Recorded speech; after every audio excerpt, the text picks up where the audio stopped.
Bendiciones, mis queridos hermanos, hermanas. Dios los bendiga grandemente. Estamos contentos de volver a llegar a sus hogares con un estudio más de la primera carta de Pablo a Timoteo. Quiero animarle a que siga la secuencia de estos estudios. Vamos a estar encontrando verdades preciosísimas en esta carta. Y sabe, son verdades para todo hijo de Dios, para todo hijo de Dios. Así es de que vamos a orar en este momento para luego iniciar la clase que nos corresponde.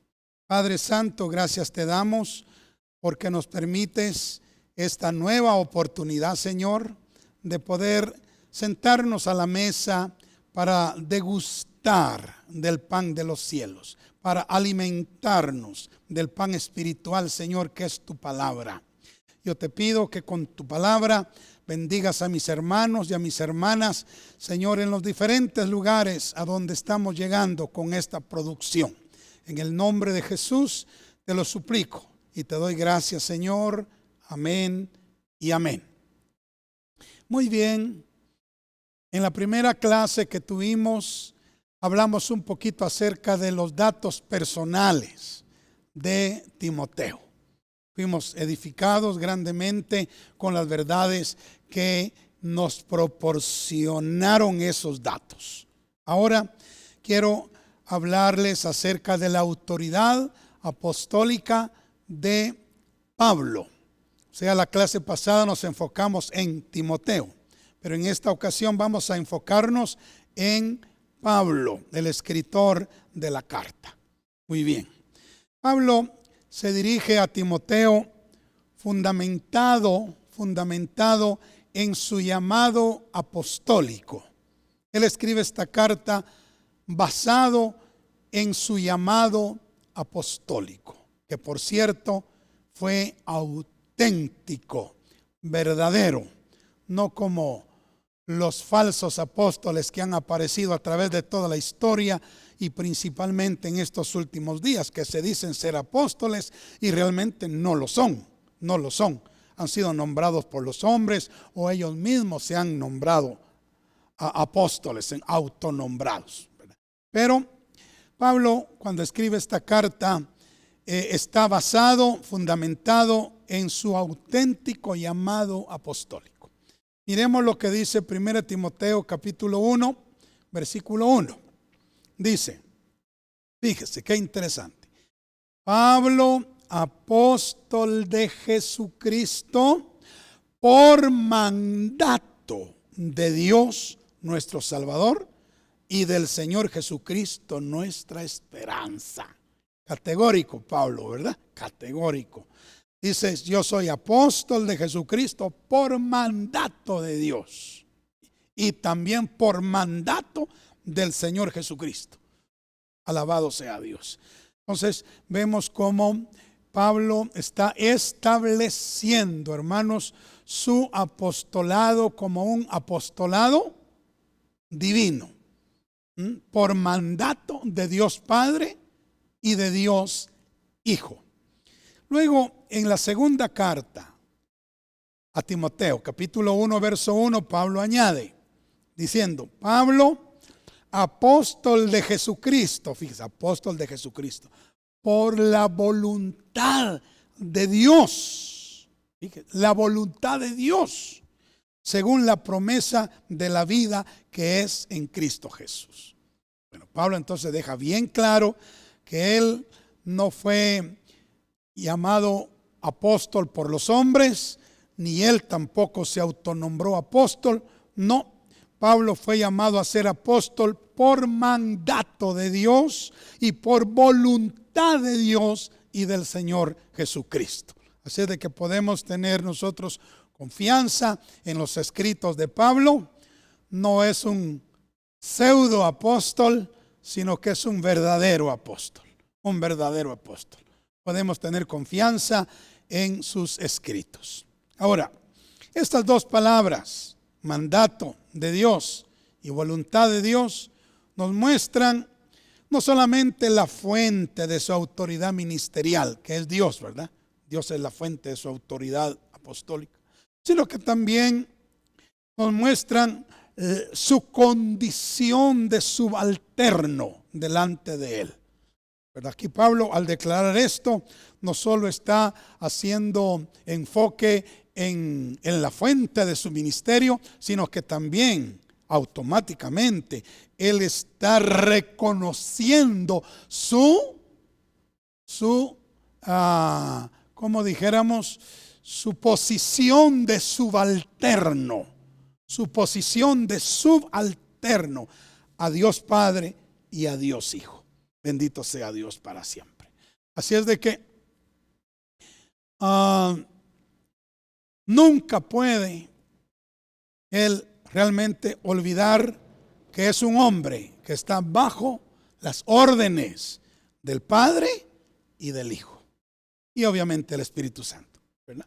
Que está allí para obedecer la voluntad del Padre, la voluntad del Hijo y como consecuencia la voluntad del Espíritu Santo.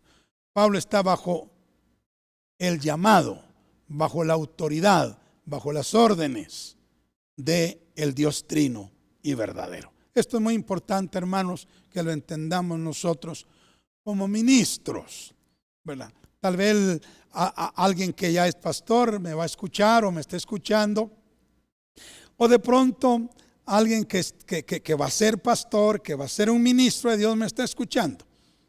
Ahora, es muy importante que entendamos esto. Nuestra base de autoridad debe ser siempre que hemos sido llamados a ser ministros por mandato de Dios. Por mandato de Dios. ¿Sí? Y por voluntad de Dios. ¿Sí? Mire, si Dios no lo ha mandado a ser ministro, no se meta a ser ministro.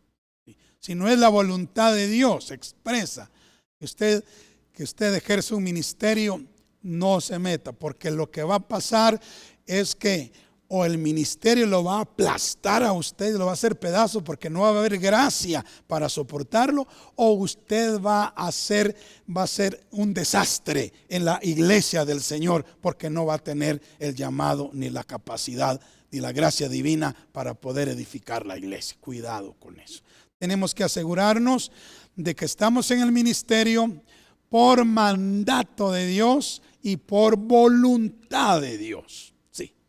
Otra cosa esto es importante porque al ser eso así, vamos a reconocer que somos subalternos. No somos nosotros los dueños de la obra.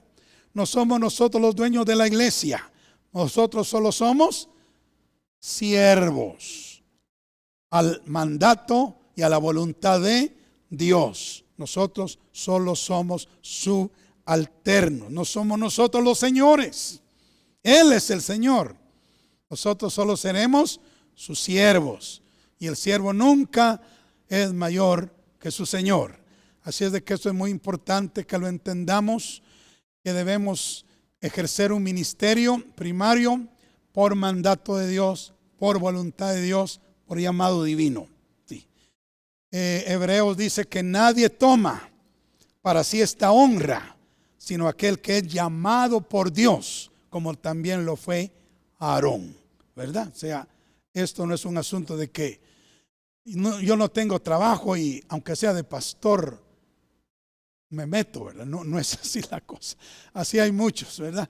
Que como no encuentran trabajo, pues aunque sea de pastor voy a trabajar, y lo que van a hacer es a causar un desastre en la obra del Señor, y en lugar de ganar almas para el reino de Dios, van a ser estorbos para que otros vengan a los caminos de Dios. Pero si nosotros somos llamados por el Señor, como lo fue Pablo, pues hombre, aunque el ministerio sea duro, sea pesado, habrá gracia para sobrellevarlo, y también los resultados serán permanentes y serán resultados genuinos, verdaderos, que el Señor hará a través de nosotros por la obra de su Espíritu Santo. Amén. Bueno, interesante esto, ¿verdad, hermanos? Bendito sea Dios. Vamos ahora a ver cómo estamos enfocados en Pablo. Pablo llamó a Timoteo su verdadero y amado hijo. No quiero que nos enfoquemos ahora en Timoteo, porque nos enfocamos en la clase pasada en Timoteo. Ahora estamos enfocados en Pablo.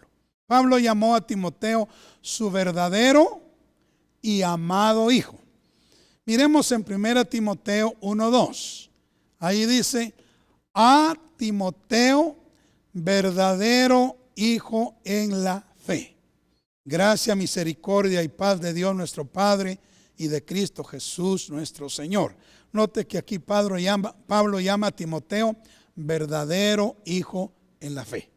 Bueno, lógicamente lo que esto indica es que él era su padre espiritual, su padre espiritual. Luego en 2 Timoteo capítulo 1 verso 2 añade: a Timoteo, amado hijo, gracia, misericordia y paz de Dios nuestro Padre y del Señor Jesucristo.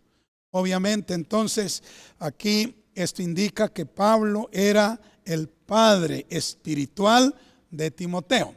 Lo llama verdadero hijo en la fe y lo llama amado hijo, amado hijo. Entonces tenemos a Pablo aquí como un padre espiritual. Alabado sea el Señor para siempre. Bueno, entonces el concepto de padre es muy importante en la Biblia.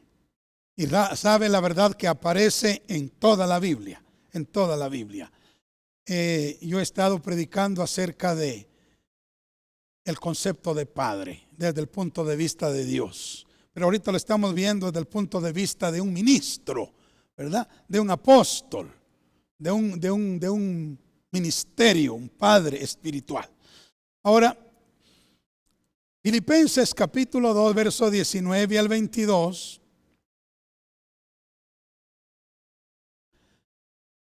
Menciona este concepto de padre.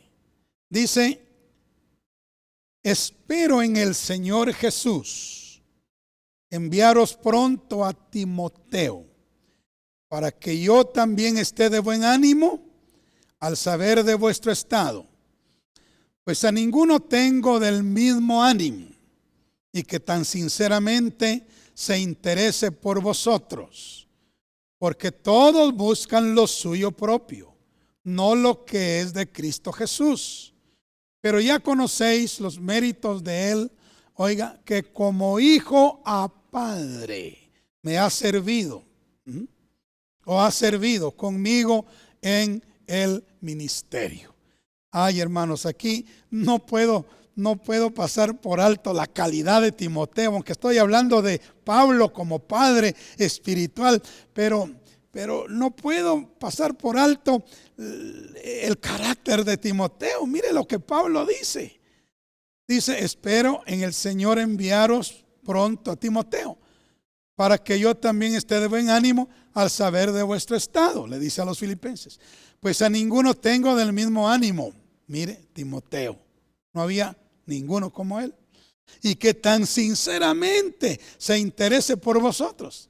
Ay, parece que el corazón de padre de Pablo ya se le estaba pasando a Timoteo, se estaba formando en Timoteo, porque él también se interesaba por la iglesia de Filipos en esta ocasión. Pablo dice: porque todos buscan lo suyo propio. No solo en este tiempo hay gente así, ¿verdad? Sino que también desde aquellos tiempos venía gente que estaba en el ministerio buscando algún beneficio para él, para ellos. Buscando reconocimiento, buscando dinero, buscando algún beneficio personal. Pablo dice: porque todos buscan lo suyo propio, no lo que es de Cristo Jesús. Pero ya conocéis, dice, los méritos de él, de Timoteo, que como hijo a padre ha servido conmigo en el ministerio. Qué lindo este testimonio que da Pablo acerca de Timoteo. Cómo quisiera yo tener hijos como Timoteo, ¿verdad? Hijos como Timoteo. Tengo algunos hijos preciosos en la fe, a quienes amo, pero quiero tener más hijos, que Dios me dé más hijos, bendito sea Dios, pero hijos así como Timoteo, ¿verdad? Buenos hijos que sean respetuosos y que sirvamos al Señor juntos, de acuerdo a la voluntad del Señor. Amén. Ahora, en las Escrituras el concepto de padre se usa de diferentes maneras. Quiero que miremos esto. Primero, se usa al hablar de la paternidad de Dios. De la paternidad de Dios. O sea, Él es nuestro amante, Padre Celestial. Gloria a Dios. Nuestro amante, Padre Celestial. Mateo 6:9 dice: Padre nuestro que estás en los cielos. Cristo enseñó a sus discípulos a que oraran de esa manera, diciendo: Padre nuestro que estás en los cielos. En ese sentido, no debemos llamar Padre a nadie más. Es nuestro Padre que está en los cielos. Nadie más es nuestro Padre Celestial. Mateo 23:9 dice: No llaméis Padre vuestro a nadie en la tierra, porque uno es vuestro Padre, el que está en los cielos. Óigase bien, no debemos llamar Padre Celestial a nadie en la tierra. A nadie.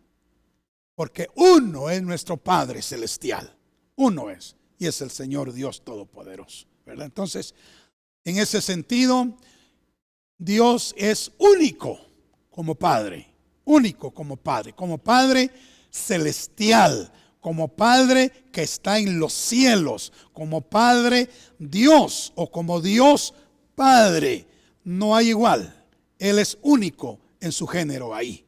No llamemos Padre Celestial a nadie en la tierra, Padre nuestro que estás en los cielos a nadie, porque uno es nuestro Padre Celestial, es Dios. No le llamemos Dios Padre a nadie más que al único Dios Padre que está en los cielos, ¿verdad? Al Dios creador del universo, a su Hijo Jesucristo, su Santo Espíritu. Bendito sea Dios. Bueno, ahora, también el concepto de Padre se usa al hablar de nuestros antepasados. De nuestros antepasados. Sí.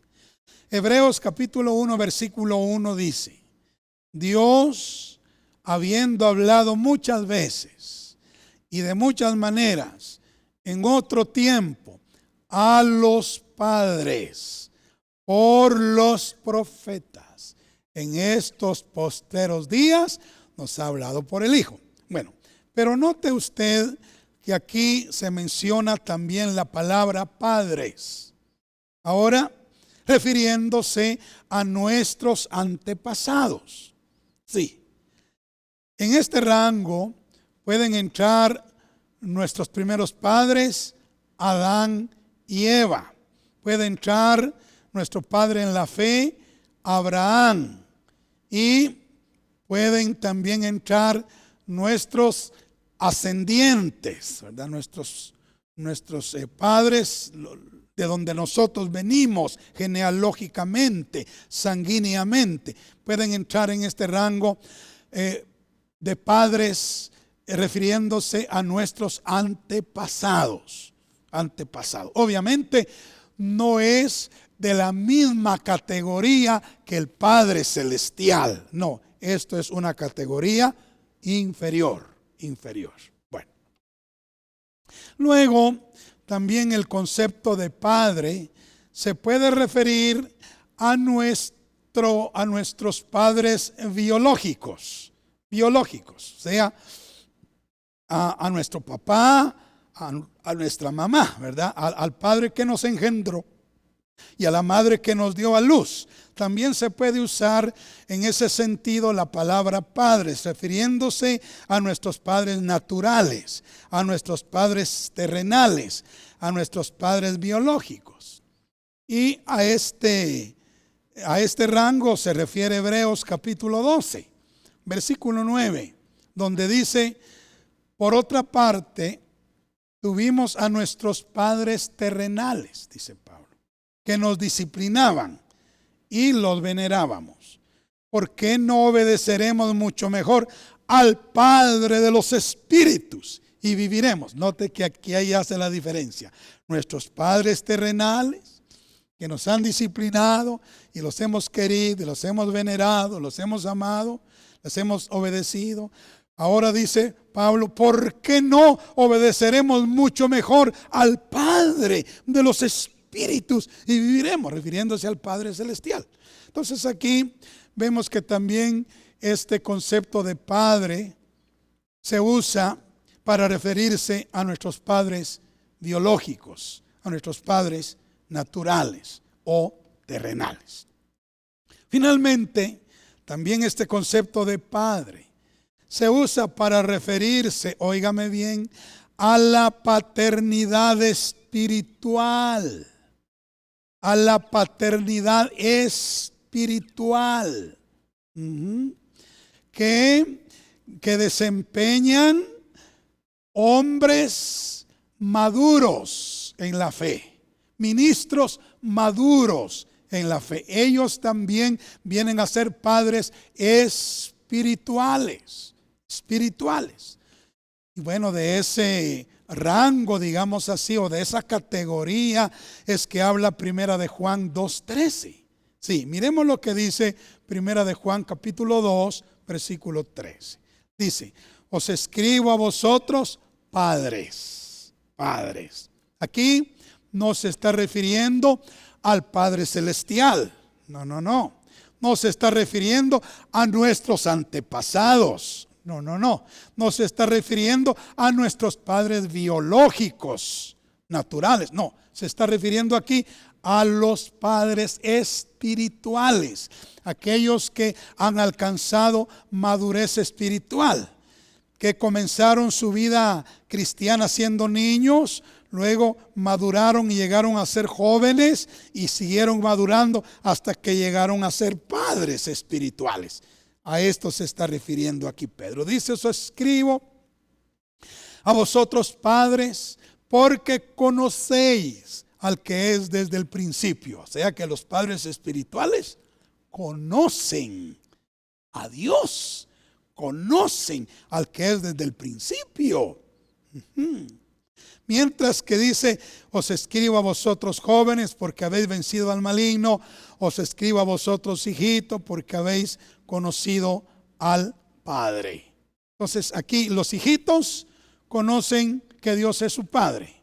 Los jóvenes vencen al maligno, pero los padres espirituales conocen al que es desde el principio. O sea, estos tienen un conocimiento de Dios mucho más profundo que las otras dos edades espirituales. Entonces, aquí tenemos el concepto de padre como refiriéndose a la madurez espiritual. En ese sentido, Pablo dice que no hay muchos padres en la iglesia. No hay muchos padres espirituales en la iglesia, hermanos. No hay muchos. Mire lo que dice Primera de Corintios 4:15. Dice, porque aunque tengáis 10,000 años, le dice Pablo a los corintios, aunque tengáis 10,000 años, 10,000 tutores, 10,000 tutores, 10,000 maestros, ¿sí? 10,000 profesores, que tengáis 10,000 años. Dice, en Cristo no tendréis muchos padres, porque no hay padres. Pues en Cristo Jesús yo os engendré por medio del Evangelio. ¿Quién era el padre de los corintios entonces? Pablo, ese hombre maduro, ese apóstol precioso. Él ya estaba en un nivel de padre espiritual y él era el padre espiritual no solo de los corintios, sino de los efesios, de los filipenses, de los colosenses, de los gálatas, de los tesalonicenses. Sí, él era un padre espiritual. Ahora, estamos hablando de Pablo, ¿verdad? Nuestra énfasis en esta clase es Pablo. Y lo estamos viendo aquí como un apóstol que fue llamado a ser apóstol por mandato de Dios Padre, por la voluntad de Dios Padre y del Señor Jesucristo. Un genuino apóstol, un verdadero apóstol. Él asumió el papel de padre espiritual para Timoteo, lo formó, trabajó con él, lo instruyó, lo cuidó y finalmente él lo dejó establecido como pastor en una iglesia cuando él consideró que ya Timoteo estaba en condiciones de comenzar su ministerio. Un verdadero padre espiritual fue Pablo, sí, un verdadero padre. Así es de que quiero concluir esta clase, hermanos, diciéndoles lo siguiente. ¿Sabe? En la iglesia, me refiero a la iglesia universal. Sí. En la iglesia tenemos muchos niños espirituales.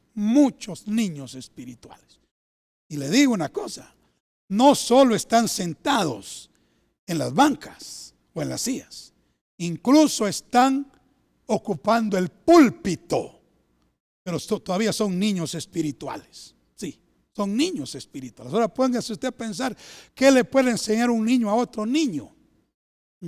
¿Qué le puede enseñar un niño a otro niño? ¿A dónde va a llevar ese niño a los demás niños? Pero tenemos muchos niños espirituales en la iglesia. Bueno, pero sabe que también tenemos muchos jóvenes espirituales. Algo, digamos, líderes que ya han crecido un poquito, pero todavía son jóvenes espirituales. Jóvenes espirituales. Y lamentablemente hasta jóvenes cronológicos. Muchos jovencitos están pastoreando. ¿Sí? Tienen ministerios, muchos jóvenes espirituales que no han madurado mucho. Bueno. Y tenemos muy pocos padres espirituales. Ahora, necesitamos padres espirituales en la iglesia.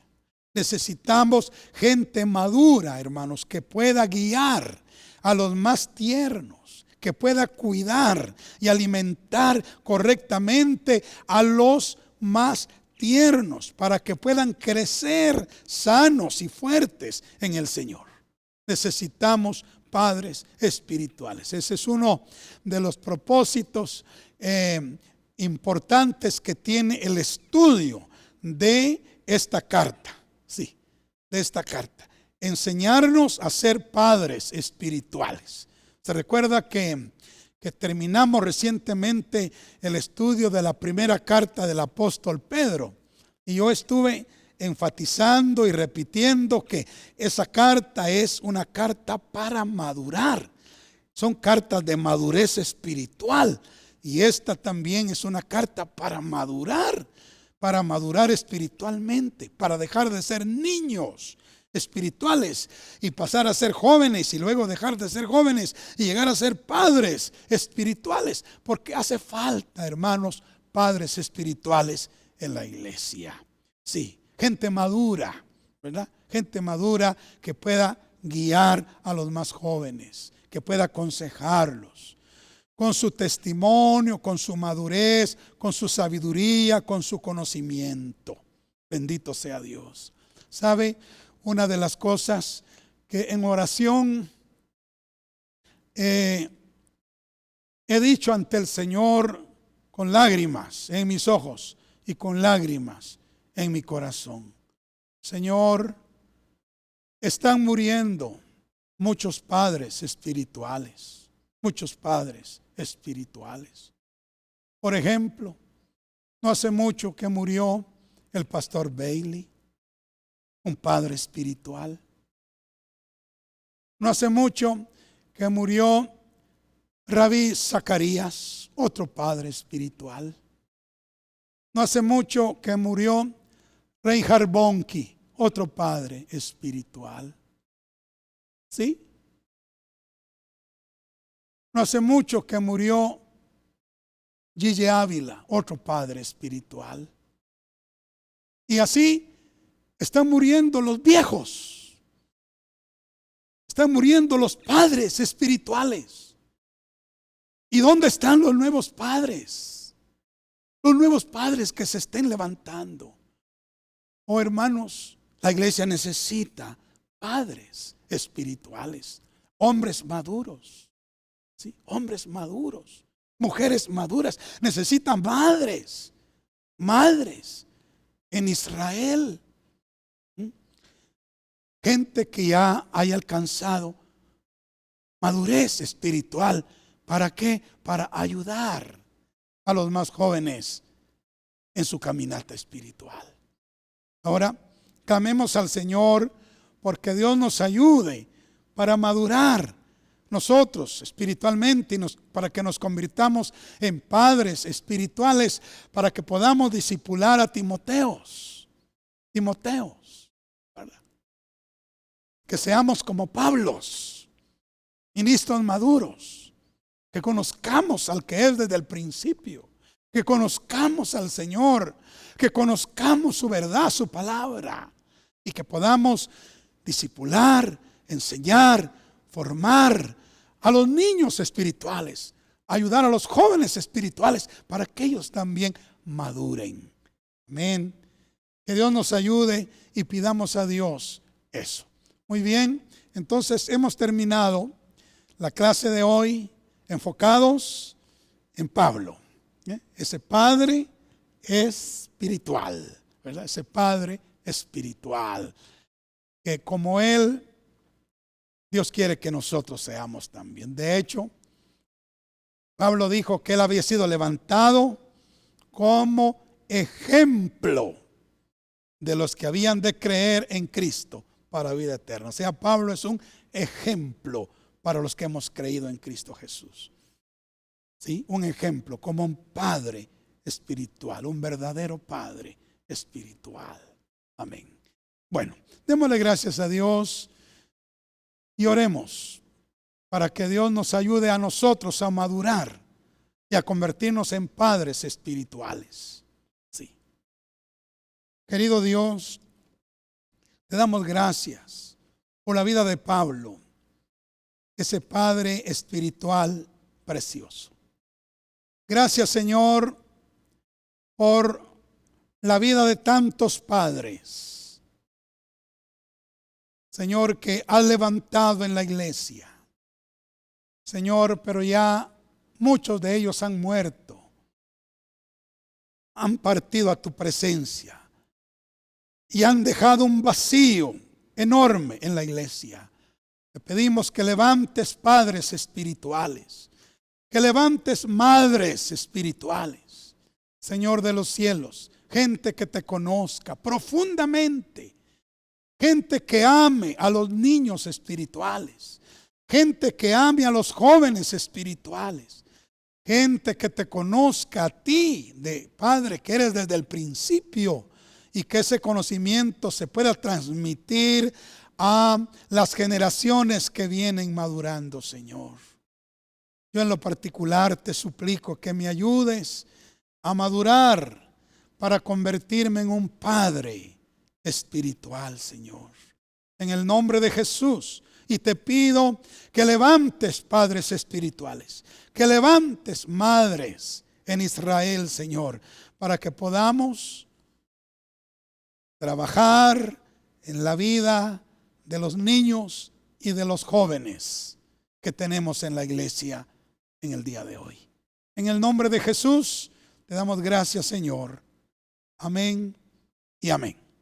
Que Dios le bendiga y hasta la próxima oportunidad. No se pierda los estudios de primera carta a Timoteo.